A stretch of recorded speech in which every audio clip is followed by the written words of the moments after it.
الحمد لله وكفى والصلاة والسلام على سيد الرسل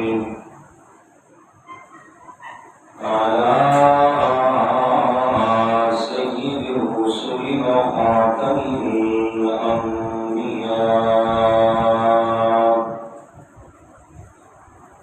وعلى آله وأصحابه الأكياء أما بعد فأعوذ بالله من الشيطان الرجيم بسم الله الرحمن الرحيم وإذ يمكر بك الذين كفروا ليثبتوك أو يقتلوك أو يخرجوك ويمكرون ويمكر الله والله خير الماكرين صدق الله العظيم اللهم صل على محمد النبي الأمي وعلى آله وأصحابه وسلم تسليما سبحانك لا علم لنا إلا ما علمتنا إنك أنت العليم الحكيم.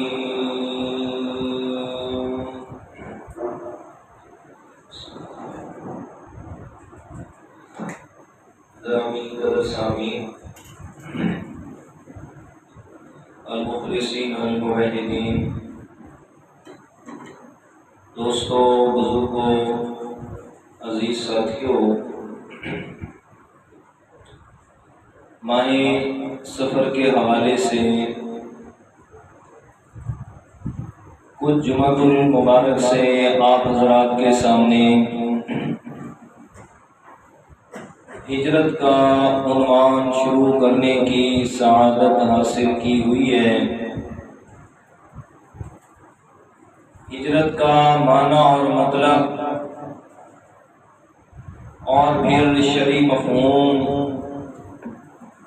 اور اس کے بعد اس دور میں ہجرت کی حیثیت،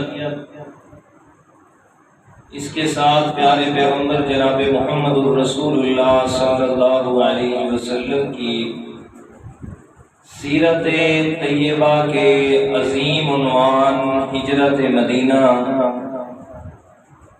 اس کو شروع کرنے کی پچھلے جمعۃ المبارک کے آخر میں سعادت حاصل کی تھی۔ ہجرت مدینہ کے متعلق چند باتیں آپ حضرات کے سامنے عرض کر چکا ہوں۔ وہ جو آخری بات پچھلے جمعۃ المبارک پہ ہوئی تھی کہ دار الندوہ میں ابو جہل اور اس کے باقی جو رفیق اور دوست اور حبیب تھے، تمام لوگ سر جوڑ کے بیٹھے کہ یہ پیغمبر صلی اللہ علیہ وسلم اور اس کا پیغام دین اسلام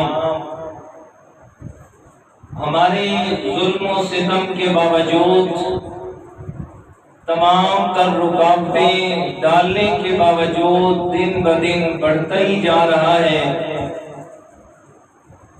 اور پھر دوسری طرف یہ کہ اس پیغمبر کے ماننے والے وہ اکثر یہاں سے مکہ چھوڑ کے جا رہی ہیں، مدینہ امن کی زندگی انہیں نصیب ہو رہی ہے، تو کوئی ایسا کام تو کرے نا کہ جس سے ہماری وہ دل کی بڑاس اور وہ دل میں لگی آگ جو ہے وہ ٹھنڈی ہو جائے۔ اور پھر ساتھ میں اس محفل کے اندر اس مجلس میں ایک بڑے شیخ اور بزرگ کی شکل میں شیطان بیان پہنچا، مشورے شروع ہونے لگے کہ کیا کرنا چاہیے۔ مختلف مشورے ہوئے، اللہ تعالیٰ نے یہ تمساری محفل کی جو کارگزاری تھی بذریعہ وحی جناب سیدنا حضرت جبرائیل علیہ السلام کے ذریعہ سے اپنے پیارے پیغمبر کو بتلائی اور فرمایا میرے پیغمبر اب بس وقت آ چکا، آپ نے مکہ کو چھوڑنا ہے، یہاں مکہ کو خیر بات کہنا ہے۔ اور پھر قرآن مجید کا وہ مقام بھی نازل فرمایا جس میں اللہ تعالیٰ نے اپنے پیارے پیغمبر کو مکہ چھوڑنے کا اور ساتھ میں جو ہے وہ مشرکین کی تدابیر کا جو ہے وہ اطلاع دی اور مطلع فرمایا قرآن مجید کا انداز۔ فرمایا اعوذ باللہ من الشیطان الرجیم بسم اللہ الرحمن الرحیم وَإِذْ يَمْكُرُ بِكَ الَّذِينَ كَفَرُوا لِيُثْبِتُوكَ أَوْ يَقْتُلُوكَ أَوْ يُخْرِجُوكَ وَيَمْكُرُونَ وَيَمْكُرُ اللَّهُ وَاللَّهُ خَيْرُ الْمَاكِرِينَ۔ سورہ انفال اور آیت کا نمبر 30 ہے۔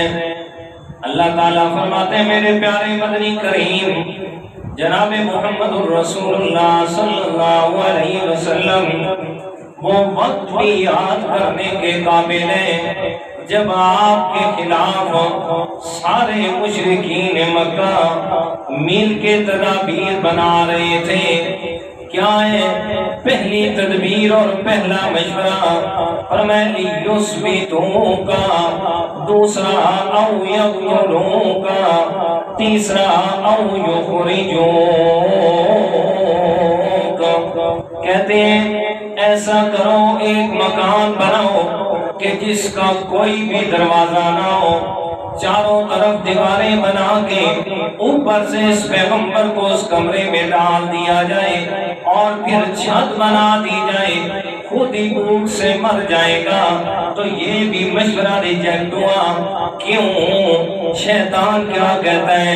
کہتا ہے تمہیں پتہ نہیں ہے وہ جو اس کے ماننے والے ہیں، وہ جو اس پہ ایمان لے کے آئے ہیں، جیسے ہی آپ نے یہ کام کرنا ہے وہ ماننے والوں نے اتنی وفا کرنی ہے، اپنی جان پہ کھیل جائیں گے، پیغمبر کو تکلیف میں برداشت نہیں کریں گے۔ دوسرا مشورہ کہتے ہیں او یخرجوک، اس کو مکہ سے نکال دیا جائے۔ شیطان کہتے ہیں نانا یہ بھی نہ کرو، کیونکہ آپ کو پتہ نہیں ہے اس پیغمبر کی زبان میں کتنی مٹھاس ہے اور کتنا اخلاق عظیم اللہ تعالیٰ نے عطا فرمایا ہے۔ جہاں بھی جائے گا لوگوں کو اپنا گرویدہ بنا لے گا، لوگ اس پہ جناب جان نچھاور کرنے کے لیے تیار ہو جائیں گے، بڑا لشکر تیار کر کے لائے گا اور مکہ کو فتح کر لے گا۔ تیسرا مشورہ ابو جہل کہتا ہے ایسا کرتے ہیں سارے قبائل میں سے ایک ایک نوجوان اکٹھا کر لیتے ہیں، 9 بڑے قبائل اور 9 نوجوان اکٹھے ہوں گے، رات کی تاریکی میں پیغمبر کو جا کے شہید کر دیتے ہیں، قتل کر دیتے ہیں۔ صبح کے وقت قبیلے بنو ہاشم کس کس سے دشمنی مول لے گا، ہم ان کو دیت دیں گے، خون بہا ادا کر کے صلح کر لیں گے، کام بھی ہو جائے گا، دشمنیاں بھی نہیں بنے گی۔ شیطان نے ابو جہل کی کو تھاپڑی دی اور کہتا ہے تو بڑا اچھا بیٹا ہے میرا، تیرا بڑا اچھا مشورہ ہے، یہی کام ہونا ہے۔ اللہ تعالیٰ نے اپنے پیارے پیغمبر کو بتلایا میرا پیارا آپ نے پریشان نہیں ہونا، وَيَمْكُرُونَ وَيَمْكُرُ اللَّهُ، وہ بھی تدبیریں بنائیں، ساتھ میں اللہ بھی تدبیر بنا رہا ہوں میرے پیارے، وَاللَّهُ خَيْرُ الْمَاكِرِينَ۔ ان کی تدبیریں میں اللہ تعالیٰ نے ناکام کر دینی ہے، اور انہی کی آنکھوں کے سامنے سے میں نے آپ کو بچا کے مدینہ پہنچا دینا ہے۔ خیر الماکرین، مجھ سے بہتر تدبیریں کرنے والا کوئی نہیں ہے۔ حضرت جبرائیل امین آئے، آ کے بتائے یا رسول اللہ یہ سارا معاملہ طے ہو چکا ہے، اب ساتھ میں آپ نے ہجرت کرنی ہے اور مدینہ کی طرف کرنی ہے۔ ساتھ میں جب یہاں گھر سے نکلنے لگیں گے آپ نے اپنی زبان پہ یہ الفاظ دہرانے ہیں، فرمایا وَقُلْ رَبِّ أَدْخِلْنِي مدخل صدق وأخرجني مخرج صدق واجعل لي من لدنك سلطانا نصيرا۔ مولا میرا یہاں سے نکلنا بھی یہ تیرے حکم سے ہے اور سچائی سے ہے، اور جہاں میں جا رہا ہوں وہ بھی سچائی کے ساتھ میں نے جانا ہے، اور میرے لیے اپنی طرف سے ایک بڑا مضبوط مددگار بنا دے۔ اللہ تعالیٰ فرماتے ہیں میرے پیغمبر یہ دعا پڑھنی ہے آپ نے۔ اللہ تعالیٰ کے پیارے پیغمبر حضرت جبرائیل سے دریافت کرتے ہیں، جبرائیل ذرا مجھے یہ بتا اس سفر کے اندر میرے ساتھ جانا کس نے ہے، کس کو میں نے آپ اپنے ساتھ لے کے جانا ہے؟ حضرت جبرائیل امین فرماتے ہیں یا رسول اللہ، اللہ تعالیٰ فرما رہے ہیں، مستدرک حاکم کے اندر بھی حدیث موجود ہے، اور اس کے علاوہ امام حسن عسکری جو جناب یہ صاحب تشیع کا ایک بہت بڑا مفسر ہے، اس نے اپنی تفسیر کے اندر اسی بات کو لکھا کہ اللہ کے پیارے پیغمبر کے سوال پہ حضرت جبرائیل نے جواب دیا کہ ہجرت کے سفر میں آپ نے انتصحب ابا بکر، کہ آپ نے اپنا ساتھی حضرت ابو بکر کو بنانا ہے۔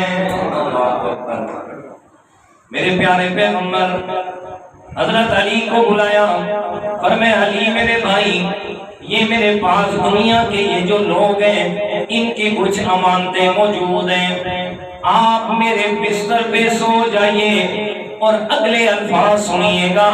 میرے پیارے پیغمبر نے فرمایا علی میرے بستر پہ سو جائیں، اور میں پیغمبر تمہیں کہہ رہا ہوں آج کی رات میں تمہیں کوئی بھی تکلیف نہیں پہنچے گی، اس لیے کہ اس بستر پہ سونا کوئی آسان نہیں تھا۔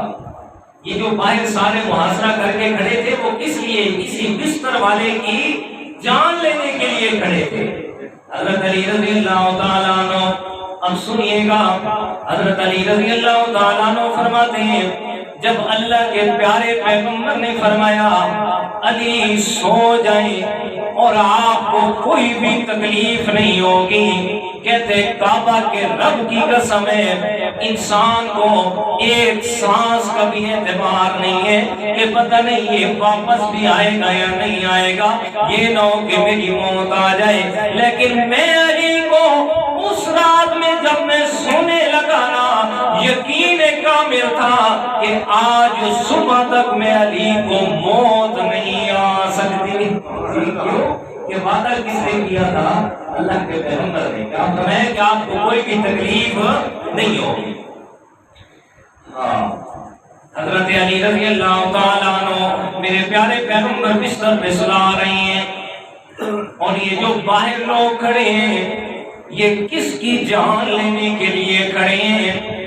اس پیغمبر کی کہ جس پیغمبر نے کسی دشمن پر بھی کبھی ہاتھ نہیں اٹھایا، مارنا تو دور کی بات ہے، قتل کرنا تو دور کی بات ہے، کہ جس پیغمبر نے کسی دشمن پر بھی کبھی ہاتھ نہیں اٹھایا۔ اللہ کے پیارے پیغمبر اس حد تک نرم خو اور اعلیٰ اخلاق کے مالک ہیں کہ اگر کوئی زیادتی بھی کرتا ہے تو اسے معاف فرما دیتے ہیں، پر میں اس آدمی پر یہ جناب اس کو قتل کرنے کے لیے کھڑے ہوئے ہیں۔ اب دوسری طرف ایک اور بھی رخ دیکھیے گا میرے بھائیوں، اللہ کے پیارے پیغمبر کے پاس دو امانتیں تھی، ایک امانت دنیا والوں کی اور دوسری امانت اللہ تعالیٰ کی۔ وہ جو اللہ تعالیٰ کی امانت ہے وہ میرے پیارے پیغمبر کا وجود مبارک ہے، اور وہ جو دنیا والوں کی امانتیں ہیں وہ جناب انہی لوگوں کی ہے جو باہر کھڑے ہوئے ہیں۔ اللہ کے پیارے پیغمبر نے کیا کیا؟ فرمایا وہ جو دنیا والوں کی امانتیں تھی وہ حضرت علی رضی اللہ تعالیٰ عنہ کے حوالے کی ہیں۔ فرمایا علی بھائی یہ امانتیں آپ نے لوگوں کے حوالے کر کے ہمارے پیچھے آ جانا ہے۔ اور میرے پیارے پیغمبر گھر سے نکلے سیدھے حضرت ابوبکر صدیق کے دروازے پہ، اور اللہ تعالیٰ کی امانت اپنا وجود حضرت ابوبکر صدیق کے حوالے کیا ہے۔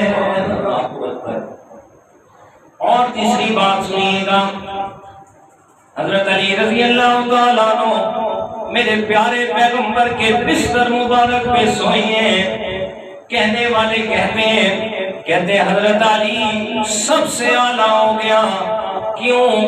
اس لیے کہ اللہ کے پیارے پیغمبر کے بستر پہ سوئے ہیں ایک رات۔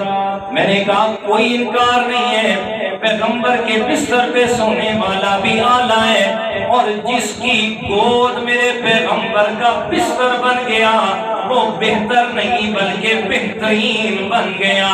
اور میرے پیارے جو حضرت علی ایک رات بستر پہ سوئے وہ تو اعلیٰ بن گیا، اور جو عائشہ میرے پیغمبر کے بستر پہ سالوں سال سوتی رہی تو اس کے مقام کا کیا عالم ہوگا میرے پیارے۔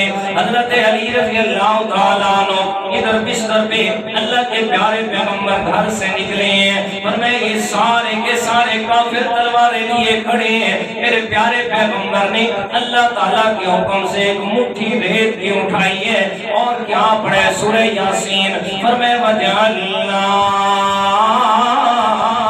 مِن بَيْنِ أَيْدِيهِمْ سَدًّا وَمِنْ خَلْفِهِمْ سَدًّا فَأَغْشَيْنَاهُمْ فَهُمْ لَا يُبْصِرُونَ۔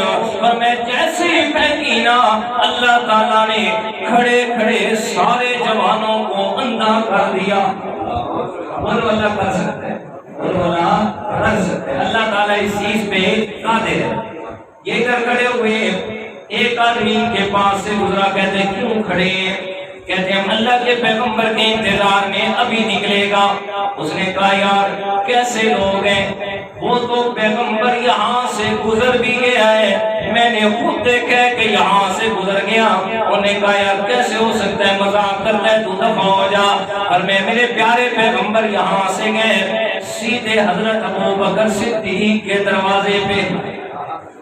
ابوبکر تیری قسمت کے کیا کہنے، عمر آئے تو میرے پیغمبر کے دروازے پہ، عثمان آئے تو میرے پیغمبر کے دروازے پہ، علی آئے تو میرے پیغمبر کے دروازے پہ، فرمائے جو بھی آئے، جبرائیل آئے تو میرے پیغمبر کے دروازے پہ، لیکن قربان جاؤں میرا پیغمبر جائے تو ابوبکر کے دروازے پہ، کبھی ہجرت کے سفر کے لیے اور کبھی عائشہ صدیقہ کی پاک دامنی کی مبارکباد کے لیے۔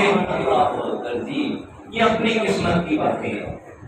ہاں دروازے پہ پہنچے حضرت ابوبکر صدیق رضی اللہ تعالیٰ عنہ، دستہ کوئی نہ تو میرے پیارے ابوبکر پہلے سے منتظر بیٹھے ہوئے ہیں، پر میں فوراً دوڑے دروازے کی طرف۔ بوڑھا باپ پوچھتا ہے ابوبکر کون ہے اور کیوں دوڑا جا رہا ہے؟ ابوبکر کہتے ہیں، فرماتے ہیں ابا جی مجھے نہ چھوڑو، مجھے نہ روکو، میرے دروازے پہ وہ آئے ہیں کہ جن کے دروازے پہ جبرائیل بھی نوکر بن کے آیا کرتے ہیں، پر میں وہ آئے نا میرے دروازے پہ، چھوڑو مجھے جانے دو۔ اللہ کے پیارے پیغمبر کو گھر لائے، پر میں جی یا رسول اللہ حکم فرمائیے۔ ابوبکر جانا ہے، کب جانا ہے یا رسول اللہ؟ اور میں ابھی جانا ہے، جی حاضر ہے تیار ہے۔ اور میں اللہ کے پیارے پیغمبر کے لیے 2 اونٹنیاں رکھی ہیں حضرت ابوبکر صدیق نے، یا رسول اللہ ان میں سے جو آپ پسند فرما لیں، ایک آپ کے لیے ایک میرے لیے۔ میرے پیارے پیغمبر نے فرمایا ابوبکر یہ ہجرت والا سفر ہے، اس میں میں نے آپ سے کوئی بھی چیز ایسے نہیں لینی ہے، میں نے پیسے دے کے آپ سے خریدنی ہے اونٹنی۔ اس میں نا محدثین کرام نے بڑی بات لکھی ہے، فرمایا کہ یہ ہجرت والی جو نیکی تھی اور ہجرت والا جو یہ کام تھا، چونکہ یہ ایک ہی دفعہ ہونا تھا، بار بار تو ہجرت ہونی نہیں تھی، تو اللہ کے پیارے پیغمبر نے یہ چاہا کہ یہ نیکی والا کام میں اپنے پیسوں سے ادا کروں اسے، یہ کسی اور کا نہیں بلکہ یہ میں اپنے پیسوں سے اونٹنی خرید کر جو ہے اس میں اپنا حصہ ملاؤں گا۔ حضرت ابوبکر صدیق رضی اللہ تعالیٰ عنہ میرے پیارے پیغمبر کے ساتھ یہاں سے غار ثور کی طرف جا رہے ہیں، جب گھر سے نکلے پر میں تھوڑا سا سفر چلے، اللہ کے پیارے پیغمبر کے ساتھی حضرت ابوبکر صدیق رضی اللہ تعالیٰ عنہ کبھی میرے پیارے پیغمبر کے دائیں طرف، کبھی بائیں طرف، کبھی آگے کبھی پیچھے، کبھی ادھر ہو جاتے ہیں کبھی ادھر ہو جاتے ہیں۔ میرے پیارے پیغمبر فرماتے ہیں ابو بکر کیا ہے ساتھ کیوں نہیں چلتا؟ کہتے ہیں یا رسول اللہ اصل میں بات یہ ہے کہ میرے دل میں یہ خیال آتا ہے جب دائیں طرف ہوتا ہوں تو خیال آتا ہے کہ دشمن بائیں طرف سے آپ پہ حملہ نہ کر دے، جب دائیں طرف ہوتا ہوں بائیں کا خیال، آگے ہوتا ہوں پیچھے کا خیال، پیچھے کی طرف ہوتا ہوں آگے کا خیال آتا ہے۔ میں یہ چاہتا ہوں کہ اگر دشمن کی طرف سے کوئی بھی حملہ آئے، آپ کے جسم مبارک پہ کوئی بھی زخم نہیں، پہلے ابو بکر کے جسم پہ زخم آئے۔ اللہ کے پیارے پیغمبر تسلی دیتے ہیں ابو بکر پریشان نہ ہو، اللہ تعالیٰ کی حفاظت میں ہم جا رہے ہیں، اسی نے ہماری حفاظت کرنی ہے، تھوڑا سا چلے نا پتھریلا راستہ ہے۔ حضرت ابو بکر صدیق ہاتھ جوڑ کے کھڑے ہو گئے، کہتے یا رسول اللہ آج ایک اور بھی خواہش پوری کرنا چاہتا ہوں، بتائیے گا میرے پیارے یار کیا کرنا چاہتا ہے؟ بیٹھ گئے، کہتے اللہ کے پیارے پیغمبر دیکھیے گا نا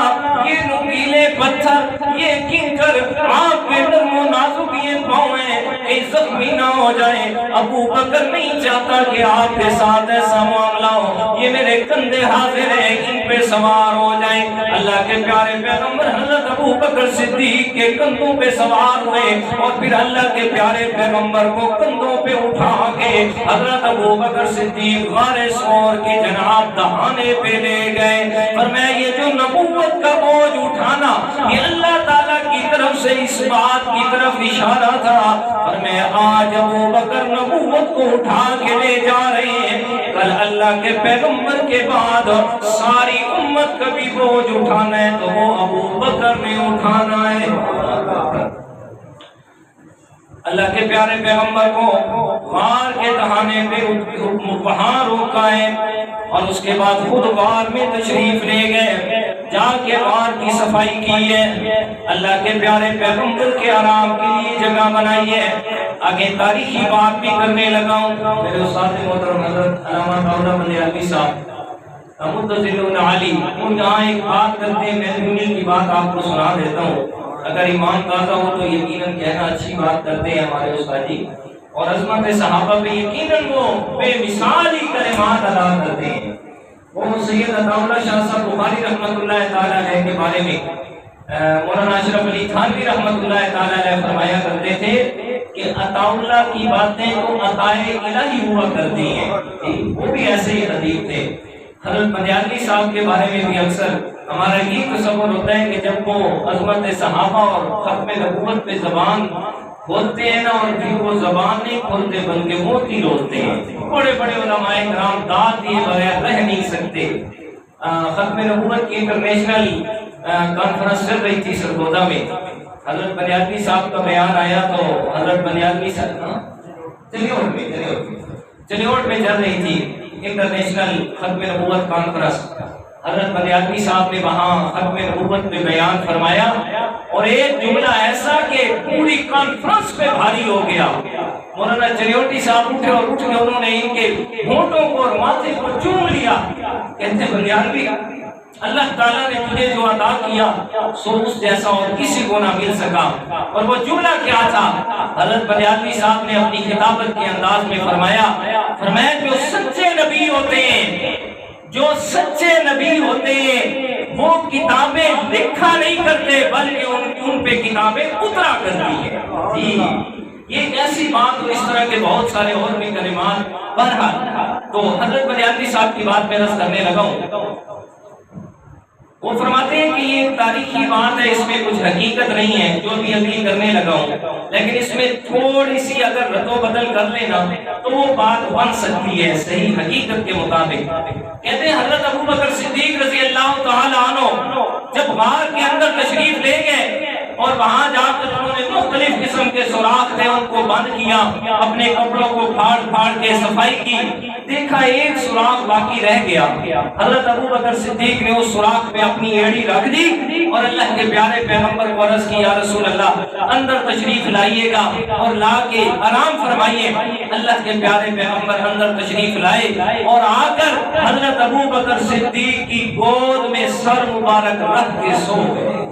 حضرت شاہ عبد القادر رحمۃ اللہ تعالی علیہ فرماتے ہیں کہ یہ جو اللہ کے پیارے پیغمبر حضرت ابو بکر صدیق کی گود میں سر مبارک رکھ کے سوئے ہوئے ہیں، فرماتے ہیں ایسے محسوس ہوتا ہوگا جیسے رحل کے اندر رب کا قرآن کھلا ہوا ہے. اللہ اکبر. اور پھر ذرا دوسری طرف تو تصور تو کرے نا جی کہ ایک عاشق صادق اور پھر عاشق صادق ابو بکر جیسا اور محبوب اللہ تعالیٰ کے پیغمبر جیسا اور پھر تنہائی کا عالم اور پھر اتنے قرب سے اتنے قریب سے اللہ تعالیٰ کے پیارے پیغمبر کو دیکھنا یہ نصیب ہوا ہے تو صرف حضرت ابو بکر صدیق کے گھرانے کو ہی نصیب ہوا ہے. اس لیے کہ پیارے پیغمبر کو قریب سے یا تو صدیق کی بیٹی نے دیکھا ہے یا پھر وہ صدیق نے دیکھا ہے. جتنا قریب سے انہوں نے دیکھا میرے پیغمبر کو اور کسی کے مقدر میں نہ آ سکا.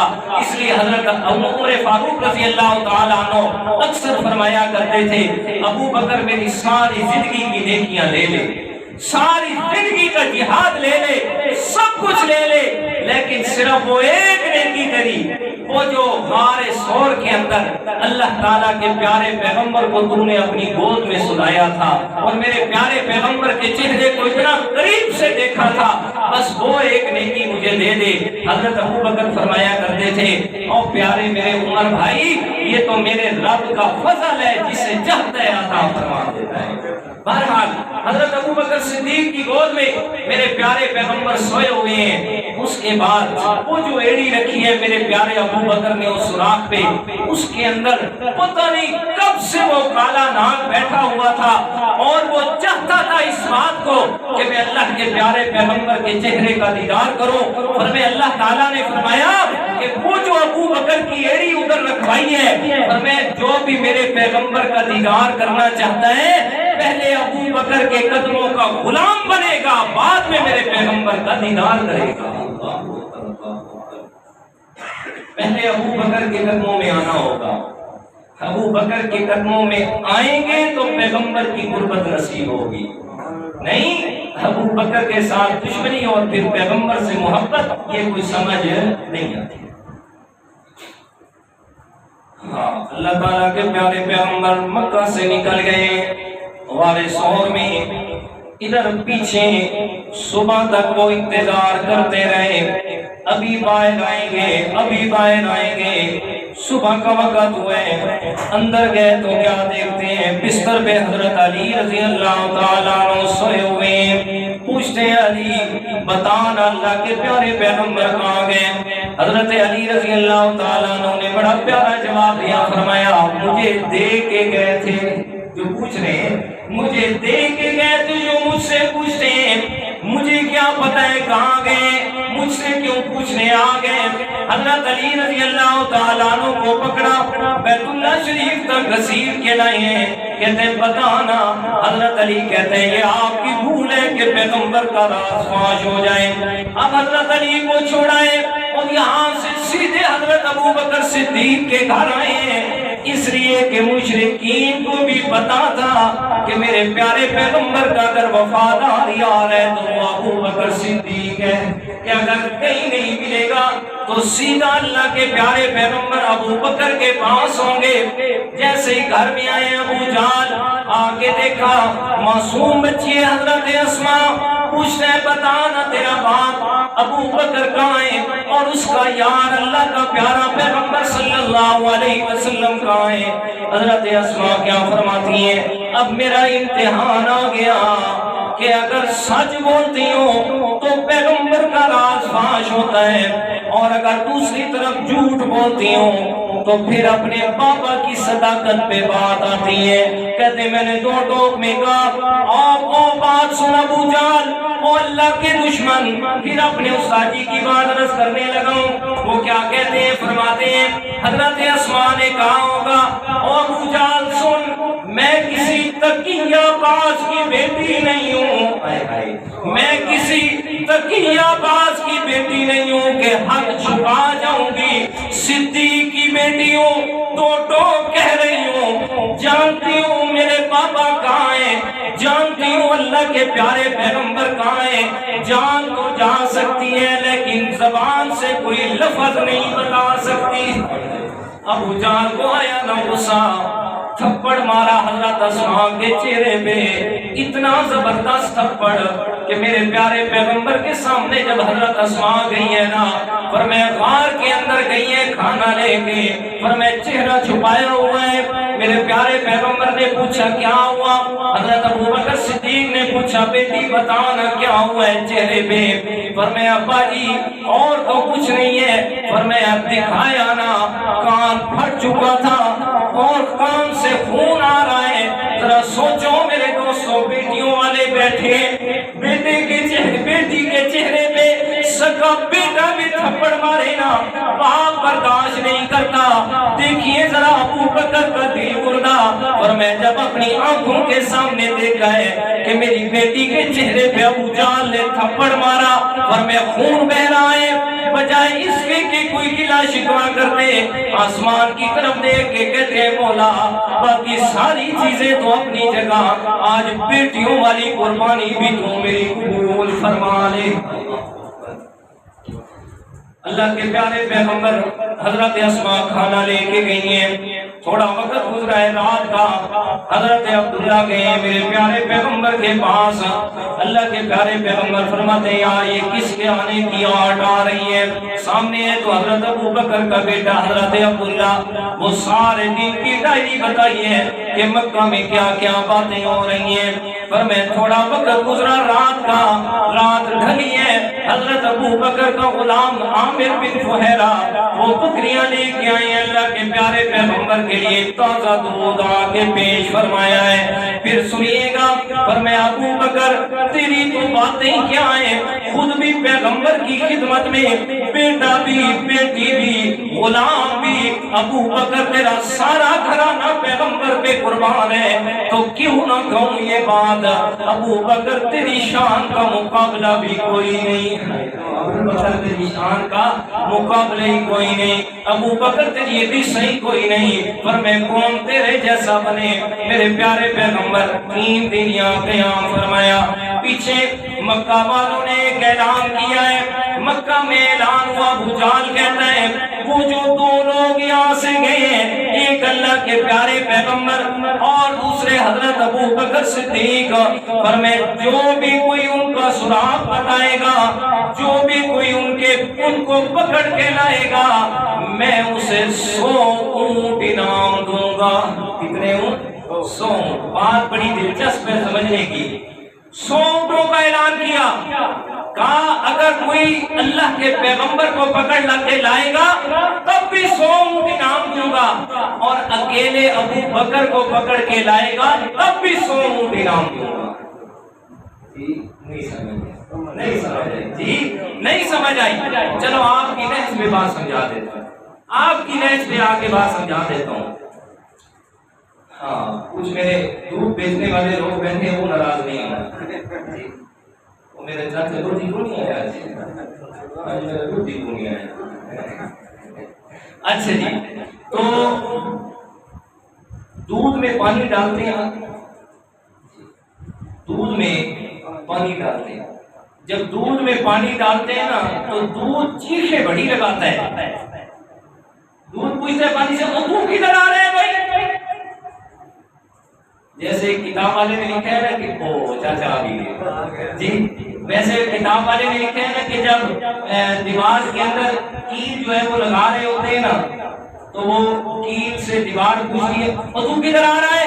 وہ کہتے کہتے ہیں میرے کو نہ پوچھ، پیچھے والے سے تو یہ دودھ اسے پوچھے ہاں بھائی تو کدھر آ رہا ہے؟ تو پانی اس سے کہتا ہے میرا قصور نہیں ہے۔ وہ ڈالنے والے سے پوچھ، دودھ آگے اسے کیا کہتا ہے؟ تو ادھر کدھر آیا بھائی؟ تیرا رنگ میرے رنگ جیسا نہیں اور تیری قیمت میری قیمت جیسی نہیں ہے، تو پھر تو ادھر کدھر آ رہا ہے؟ آگے سے پانی اسے کہتا ہے اور میرے پیارے بھائی دودھ ٹھیک ہے یہ بات، تو رنگ میں بھی اعلیٰ، تیری قیمت بھی اعلیٰ، لیکن ایک بات سن لے، میں جو تیرے ساتھ آیا ہوں نا، میں با وفا ہوں، میں بے وفا نہیں ہوں، اور میری وفا کا پتہ تجھے اس وقت چلے گا کہ جب تو پہنچے گا نا حلوائی کے پاس اور وہ تجھے ڈالے گا کڑھائی میں اور پھر چڑھائے گا آگ پہ، اس وقت میری قیمت کو تجھے پتہ چلے گا کہ جب تک میں پانی کا ایک ذرہ بھی تیرے اندر رہا نا، ساری کی ساری آگ کی حرارت میں اپنے اوپر برداشت کر لوں گا، تیرے اوپر نہیں آنے دوں گا۔ دودھ آگے سے کہتا ہے اگر تو اتنا بھی وفادار ہے نا تو پھر آجا، جو قیمت میں دودھ کی وہی قیمت تیری۔ فرمائے ہجرت کی رات میں میرے پیارے ابو بکر اللہ کے پیارے پیغمبر کے ساتھ کبھی آگے کبھی پیچھے، کبھی دائیں کبھی بائیں، ہر طرف سے اپنی جان قربان کرنے کے لیے تیار ہے۔ میرے پیارے پیغمبر نے فرمایا ابو بکر اگر تو اتنے ہی وفادار ہے نا تو آجا، جو قیمت نبوت کی وہی قیمت صداقت کی۔ اور ابو بکر تیری قسمت پہ قربان جاؤں کہ ہجرت والی رات میں تیری قیمت نبوت کے برابر پڑ گئی ہے۔ جی مکہ والوں نے کیا اعلان کیا کہ جناب جو پیغمبر کو پکڑ کے لائے گا اس پر بھی 100 اونٹ دیں گے، جو اکیلے ابو بکر کو پکڑ کے لائے گا اس کا انعام بھی کیا ہوگا؟ 100 اونٹ۔ جی قربان جاؤں ابو بکر تیری شان پہ اور تیرے مقام پہ کہ آج تیری قیمت نبوت کے برابر پڑ گئی ہے۔ وہ بھی بنا رہے ہو تو بھی سمجھ آئی کہ نہیں؟ جی داڑھی آئی۔ میرے پیارے پیغمبر یہاں سے نکلے، مدینہ کی طرف عازم سفر ہوئے، اللہ کے پیارے پیغمبر جا رہے ہیں، پیچھے وہ جو اعلان ہوا تھا نا مکہ میں، ہاں آپ علیہ السلام جب رات کے وقت یہاں سے بارش سور کی طرف آ رہے ہیں نا، بیت اللہ کے پاس سے گزرے، میرے پیارے پیغمبر کی ہار نکل گئی۔ بیت اللہ کو دیکھ رہے ہیں اور رو رہے ہیں، کہتے ہیں ہائے بیت اللہ تو اتنی عظمتوں والا ہے، اتنے شان اور مقام والا ہے، تجھے چھوڑنے کو دل نہیں کرتا، لیکن کیا کریں کہ تیرے رہنے والے مجھے یہاں رہنے نہیں دیتے۔ میرے پیارے پیغمبر لگے، اللہ تعالیٰ نے اس موقع پہ یہ قرآن مجید کی آیت نازل فرما دی، فرمایا ان الذی فرض علیک القرآن لرادک الی معاد۔ میرے پیارے پیغمبر پریشان نہ ہو، جس رب نے تیرے اوپر قرآن نازل کیا وہی تیرے ساتھ وعدہ کر رہا ہے۔ آج آپ یہاں سے مغلوب اور مجبور ہو کے جا رہے ہیں، ان قریب ایک وقت آئے گا میرے پیغمبر میں تجھ سے وعدہ کر رہا ہوں، آپ مکہ میں آئیں گے لیکن فاتح بن کے میں اللہ تمہیں واپس لے آؤں گا، فاتح بن کے آپ واپس آئیں گے۔ بہرحال مکہ سے پھر مدینہ کی طرف ہجرت آگے بارے سور سے شروع ہوا۔ میرے پیارے پیغمبر پیچھے لوگ لالچ میں جا رہے ہیں، جی لالچ میں جا رہے ہیں کہ ہمیں جناب 100 اونٹ ملیں گے۔ ان مشرکین مکہ میں سے ایک آدمی جو اسی لالچ کے اندر میرے پیارے پیغمبر کے پیچھے جا پہنچا ہے، اور جب وہاں پہنچا اللہ کے پیارے پیغمبر کے قریب سراقہ بن مالک، پر میں جب قریب پہنچا اللہ تعالیٰ نے میرے پیارے پیغمبر کے اسے قریب نہیں آنے دیا، بالکل قریب پہنچا کے اس کے گھوڑے کو اللہ تعالیٰ نے زمین پہ دھنسا دیا۔ بولو رب کر سکتا ہے، رب کر سکتا ہے۔ اپنے پیغمبر کی حفاظت کا ذمہ جو اللہ تعالیٰ نے لیا تھا، دوسری دفعہ پھر تیسری دفعہ جب اس کے ساتھ ایسا ہوا، میرے پیارے پیغمبر نے فرمایا سراقہ بتا اس وقت تیرا کیا خیال ہے، تیرا حال کیا ہوگا جب تیرے ہاتھوں میں کسرا کے کنگن پہنائے جائیں گے، پر اس وقت تیرا کیا حال ہوگا؟ کسرا کہتا ہے کہ جب میں نے یہ بات سنی نا میں بڑا تعجب کیا، میں نے کہا یا رسول اللہ وہ تو بات ٹھیک ہے لیکن مجھے یہ لکھ کے دیں۔ یہ لکھ کے دیں کہ آپ نے مجھے عمل بھی دے دیا اور ساتھ کے اندر جو ہے وہ سراقہ اس کو جو ہے وہ کسرا کے کنگن پہنائے جائیں گے۔ اللہ کے پیارے پیغمبر نے امان نامہ لکھوایا عامر بن فہیرہ سے، جی یہ واپس چلا گیا، اور پھر اس کے بعد آیا نا حضرت عمر فاروق رضی اللہ تعالیٰ عنہ کا دور، اور عجم کے علاقے فتح ہوئے اور کسرا کا علاقہ یہ سارا فتح ہوا، تو میرے پیارے فاروق اعظم رضی اللہ تعالیٰ عنہ نے فرمایا دیکھو سونے کا ڈھیر لگا ہوا ہے، اس کے اندر کسرا کے کنگن بھی آئے ہیں، کنگن اٹھائے اور فرمایا فوراً سراقہ کو بلاؤ، سراقہ بوڑھا ہو چکا ہے۔ میرے پیارے پیغمبر کے صحابی نے وہ جا کے اس کو کنگن پہنائے اور کنگن پہنا کے فرمایا اللہ اکبر الحمدللہ الذی صلبہما کسرا ابن ہرمز والبسہما سراقۃ الاعرابی، فرمایا کہ ساری تعریفیں اس ایک اللہ تعالیٰ کے لیے ہیں جس نے کسرا سے یہ کنگن لے لیے اور ایک عربی اور دیہاتی سراقہ کو یہ کنگن پہنا دیے، پر میں اس کی قدرت اور کاملوں پہ قربان جاؤں۔ فرمایا یہ میرے پیغمبر کی پیشن گوئی بھی پوری ہوئی۔ اس کے بعد اللہ کے پیارے پیغمبر یہاں سے کچھ آگے سفر معبد کے گھر پہنچے، معبد کے گھر مدینہ شریف کے راستے پر ایک یہ چھوٹا سا گھر تھا، چھوٹے سے خیمے لگے ہوئے تھے۔ میرے پیارے پیغمبر معبد کے گھر میں تھوڑا سا ٹھہرے، فرمایا ابو بکر ذرا کچھ گھر میں کچھ کھانے کے لیے ہے؟ تو معبد کہتی ہیں مہمان تو بڑے عظیم لگتے ہو، لیکن کیا کریں گھر میں آج ہی کچھ ایسا حال ہو گیا، کچھ بھی کھانے کے لیے نہیں ہے۔ اللہ کے پیارے پیغمبر نے فرمایا وہ جو سامنے خیمے کے کونے میں ایک مریض سی بکری بندھی ہے، یہ دودھ نہیں دیتی؟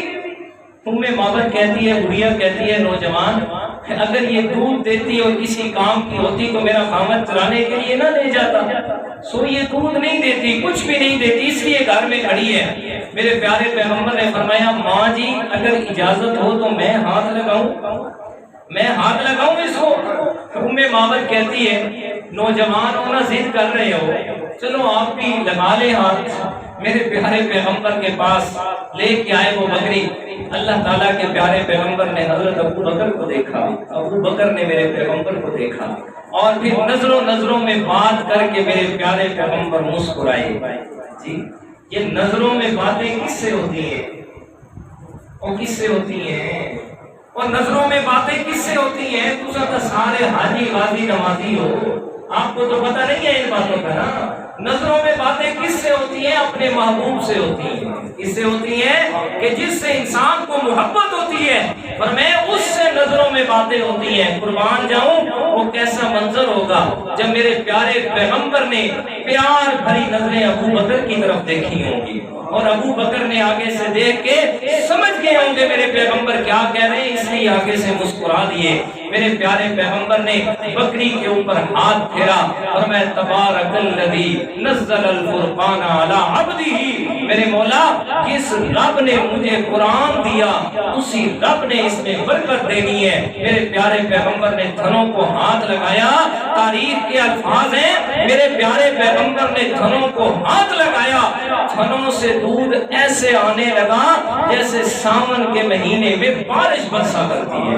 میرے پیارے پیغمبر نے برتن بھرا، فرمایا کہ اپنے دوستوں کو دیا، پھر معبد کو پلایا، پھر خود پیا، پھر جناب اور دودھ نکال کے اس کو دیا کہ گھر میں رکھ دو۔ میرے پیارے پیغمبر تو آگے سفر کرتے ہوئے چلے گئے۔ جب شام کو آیا نا ابو معبد معبد کا خامد، فرمایا جب گھر میں آیا تو میرے پیارے پیغمبر کی خوشبو کو محسوس کیا، اور میں بڑی پیاری کیونکہ میرے پیغمبر بس تھا جہاں جاتے تھے خوشبوئیں پیچھے چھوڑ کرتے تھے۔ صحابہ اکرام فرماتے کہ جب اللہ کے پیارے پیغمبر ہمیں نہ مل رہے ہوتے نا تو پھر ہم گلیوں میں جا کے گھومتے، ہم پیغمبر کی خوشبو سے پہچان لیتے کہ اللہ کے پیارے پیغمبر ابھی یہاں سے گزر کے گئے ہیں۔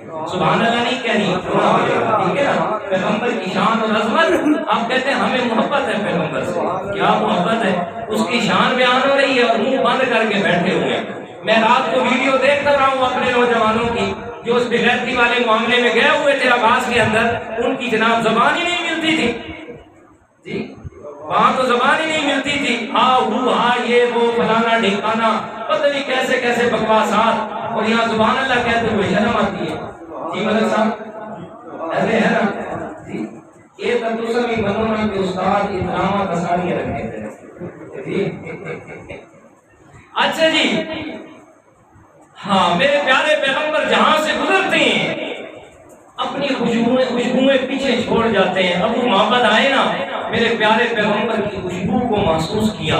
آتے ہی سوال کیا اپنی بیوی سے ام معبد سے, کہتی ہے آج گھر میں کوئی عجیب عجیب سی رونق ہے, کیا معاملہ ہوا ہے گھر میں؟ ام معبد کہتی ہے آپ کو کیا بتاؤں, آج ایک بڑا عجیب اور خوبصورت سا مہمان ہمارے گھر میں آیا, اور ایسا عجیب مہمان تھا جس نے مجھ سے کچھ مانگا کھانے کے لیے, اور ساتھ میں کہتے ہیں ماں جی ہم پیسوں سے لیں گے, مفت میں آپ سے کچھ نہیں دیتے. لیکن افسوس کے گھر میں کچھ نہیں تھا. لیکن اس کی اور باتیں میں تمہیں کیا بتاؤں, وسیم قسیم نظیف الطبع, اور میں ایسی ایسی چیزیں, ایسا خوبصورت تھا. دنیا میں کیا ہوتا ہے اور میں خوبصورتی, کوئی کہتے ہیں میرے محبوب کی آنکھ خوبصورت ہے, کوئی کہتے ہیں اس کی زلفیں خوبصورت ہے, کوئی کہتے ہیں میرے محبوب کے ہونٹ پیارے ہیں, کوئی کہتے ہیں میرے محبوب کی چال بڑی پیاری ہے. اور میں وسیم قسیم, اس خوبصورت کو خوبصورت انسان کو کہتے ہیں. اور میں کہ جس کا ہر عضو اپنی اپنی جگہ پہ خوبصورت ہو. آنکھ کو دیکھتے تو آنکھ کو دیکھتے رہ گئے, ہونٹوں کو دیکھے تو ہونٹوں کو دیکھتے رہ جائیں. فرمایا کہ جب وہ بولتا تھا, فرمایا بولتا نہیں بلکہ موتی بولتا تھا. فرمایا جب اس کے قریب جاتے اتنی پیاری خوشبو کہ انسان چاہتا بس اس کے قریب ہی رہ جائے, اس سے دور نہ جائے. اور جب بولتا تو اتنی پیاری زبان سے جی چاہتا تھا اس خوبصورت پہ اپنی جان نچھاور کر دوں. آخر میں کہتی ہے ام معبد میرے سرتاج تجھے کون کون سی اس کی خوبیاں بیان کروں, کیا کیا میں تجھے بتاؤں کہ وہ کتنا خوبصورت تھا. آخر میں اتنا ہی کہتی ہوں مجھے تو ایسے لگتا تھا کہ جیسے میرے خیمے کے اندر 14ویں کا چاند اتر آیا ہے. بہرحال میرے پیارے پیغمبر یہاں سے آگے مدینہ منورہ میں, مدینہ منورہ سے پہلے قباء کے اندر میرے پیارے پیغمبر نے قیام فرمایا, اور سب سے پہلے مسجد قباء کی بنیاد رکھی میرے پیغمبر نے, جسے اللہ تعالیٰ نے قرآن مجید میں فرمایا لَمَسْجِدٌ أُسِّسَ عَلَى التَّقْوَىٰ, فرمایا وہ پہلی مسجد کہ جس کی بنیاد رکھی گئی اس کی بنیاد تقویٰ پہ رکھی گئی, اللہ تعالیٰ کی ڈر پہ رکھی گئی. اور پھر میرے پیارے پیغمبر نے یہاں سے قیام فرما کے پھر مدینہ منورہ کی طرف تشریف لے گئے. اور اللہ کے پیارے پیغمبر کی وہ جو اصل چاہت تھی کہ میں مدینہ میں جا رہا ہوں, تو وہ قبیلہ بنی نجار جو میرے پیارے پیغمبر کے ننھال تھے جو میرے پیغمبر کے, میں اس قبیلے کے اندر جا کے رہوں. لیکن کسی کی جو ہے نا وہ دل شکنی نہیں کرنا چاہتے تھے. اللہ کے پیارے پیغمبر حکم فرمایا میری اونٹنی کی جو نکیل اور مہار چھوڑ دو, رسی کو چھوڑ دو, جس جگہ جا کے بیٹھے گی اور میں اسی جگہ میرا قیام ہوگا. اور ساتھ میں فرمایا میری اونٹنی اپنی مرضی سے نہیں چلتی, بلکہ میری اونٹنی کا چلنا بھی اور اس کا رکنا بھی کس کے حکم سے ہے, اللہ تعالیٰ کے. اور میں یہاں میرے پیارے پیغمبر بنی نجار کا جو قبیلہ تھا اس جگہ پہ آ کے اونٹنی رکی ہے. اور وہ جو رکی ہے نا, اور وہاں میرے پیارے پیغمبر کے میزبان کیا نام حضرت ابو ایوب انصاری رضی اللہ تعالیٰ عنہ, اور میں ان کے گھر کے قریب, اور پھر آپ علیہ السلام وہاں اترے. اس کے پیچھے بھی اور بڑی بات ہے کہ حضرت ابو ایوب انصاری کا گھر جو تھا اصل میں میرے پیغمبر کا گھر تھا. اس کے پیچھے ایک بہت بڑا واقعہ ہے. مختلف جو ہے نا وہ سیرت نگاروں نے اس بات کو لکھا ہے کہ عرصہ دراز پہلے آپ علیہ السلام سے, آپ سلام کے آنے سے عرصہ دراز پہلے یہاں سے ایک بہت جو ہے وہ بڑا بادشاہ جس کا نام تبا تھا وہ گزرا, اور اس کے ساتھ 12 بڑے عیسائی عالم تھے. اور میں جب مدینہ منورہ سے گزرنے لگا نا وہ, تو یہ جو عیسائی عالم تھے انہوں نے درخواست کی کہ ہم مدینہ میں رہنا چاہتے ہیں.